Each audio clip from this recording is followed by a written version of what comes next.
우리의 삶에 있어서 가장 귀한 것이 무엇일까요? 어린아이에게 있어서 그것은 인형일 수 있을 것입니다. 또 학생이나 또 직장인들에게는 대학이나 직장이 중요할 것입니다. 또 어떤 사람들에게는 명예나 돈일 수가 있습니다.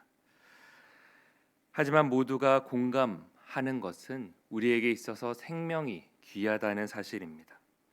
생명이 귀한 까닭은 그것이 모두에게 하나이기 때문입니다.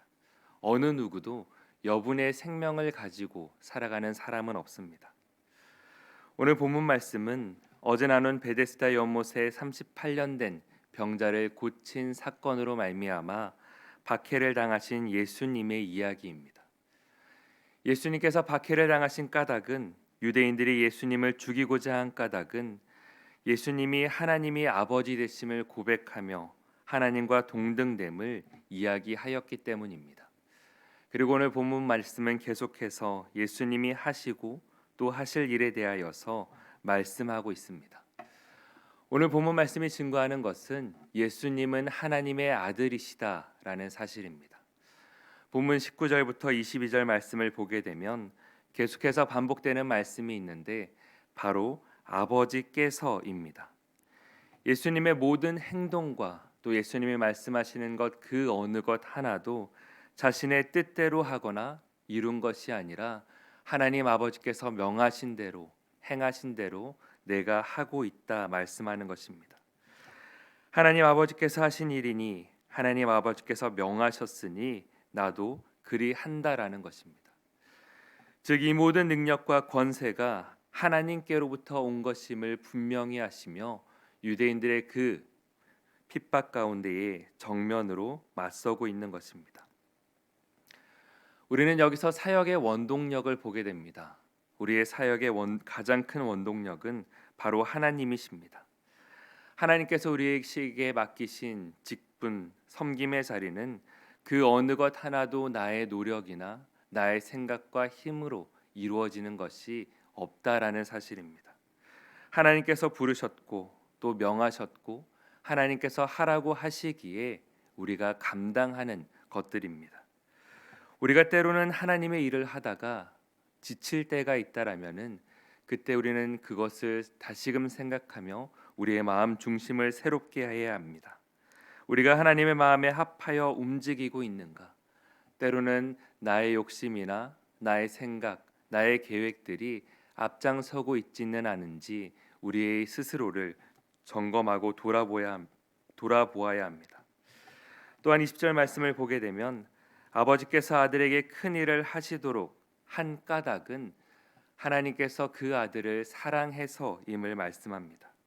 아들을 사랑하사 큰 일을 맡기시고 또한 고난 가운데서도 그 일들을 완수해 가시도록 이끌어 주시는 분이십니다. 그렇게 모든 사역과 섬김의 원동력, 그 연료는 바로 하나님의 사랑입니다. 사랑이 없이는 할 수 없는 일이고 또한 사랑이 있기에 감당할 수 있는 일입니다. 우리가 하고 있는 일 역시 마찬가지입니다. 우리가 하나님께 예배드리고 우리가 섬기고 있는 모든 일들은 사랑 없이는 설명할 수 없는 일들입니다. 예수님께서 안식일에 38년 된 병자를 고치신 까닭 역시도 유대인의 율법보다 하나님의 사랑, 그 영혼을 사랑하는 마음이 더욱 컸음임을 말씀합니다. 우리의 마음 가운데에도 이와 같은 하나님의 사랑이 가득 넘쳐 흐르기를 원합니다. 예수님께서 우리를 긍휼하심으로 품어 주셨던 것처럼 그 사랑으로 말미암아 우리가 살아가고 또한 그 사랑을 우리 주변에 나누어 줄 수 있는 우리 모두가 되기를 축복합니다. 그러기 위해서 우리는 어떻게 해야 할까요? 우리는 예수님이 어떤 분이신가를 기억해야 합니다. 오늘 본문은 분명히 말씀하고 있습니다. 예수님은 하나님의 아들이십니다. 또한 더 큰 일을 행하실 분입니다. 예수님은 38년 된 병자를 고치는 것, 그 이상의 일들을 행하시는 분임을 오늘 말씀은 이야기합니다. 안식일 논쟁을 통하여서 예수님께서 진짜 하시고자 하시는 말씀은 바로 본문 24절 이후로 계속되어집니다. 예수님은 이 말씀을 통하여서 예수님 자신이 생명의 주관자가 되심을 분명히 선포하고 있는 것입니다. 예수님은 단순히 하나의 병이 아니라 우리가 가장 소중히 여기는 그 생명 전체도 좌지우지하실 수 있는 분임을 오늘 말씀은 이야기하고 있는 것입니다. 모든 생명이 하나님의 아들이신 예수 그리스도로 말미암아 비롯된 것이며 예수님께서는 살리기도 하시고 또한 죽이기도 하시는 분이십니다. 오늘 말씀의 제목에서 이야기하는 예수님 말씀을 듣고 믿는 사람들의 가장 큰 복이 무엇일까요? 앞서 나누었던 우리가 귀하게 여기는 것을 이루는 것, 아이에게는 인형, 좋은 학교나 직장, 돈이나 명예 드릴까요? 그것들이 아니면은 건강을 이루는 것일까요? 아닙니다. 말씀이 이야기하는 가장 큰 복은 그것을 뛰어넘어서 믿는 자들에게 허락하여 주시는 영생, 곧 영원한 생명임을 분명히 이야기합니다. 예수님 안에는 생명이 있습니다. 26절 말씀에서 보듯이 아버지께서 그 생명을 아들에게 주셨기 때문입니다. 이제 누구든지 예수님을 믿기만 하면 우리는 그 생명을 받아 누리게 되는 것입니다. 하나님을 믿는 자들은 영생을 얻고 심판에 이르지 않는다는 것, 우리의 소망이 바로 여기에 있습니다. 많은 사람들이 죽음을 두려워하는 까닭은 그 죽음이 바로 우리에게 있어서 끝이라고 생각하기 때문입니다. 죽음 뒤에는 아무것도 없는 허무라고 생각하기 때문에 죽음을 두려워하고 또한 이 땅을 살아가면서 걱정과 염려 가운데 살아가는 것입니다. 하지만 말씀이 분명히 이야기하는 것은 그리스도인들에게 있어서 죽음은 영원한 끝이 아닌 영원한 시작, 곧 영원한 생명임을 말씀하고 있습니다.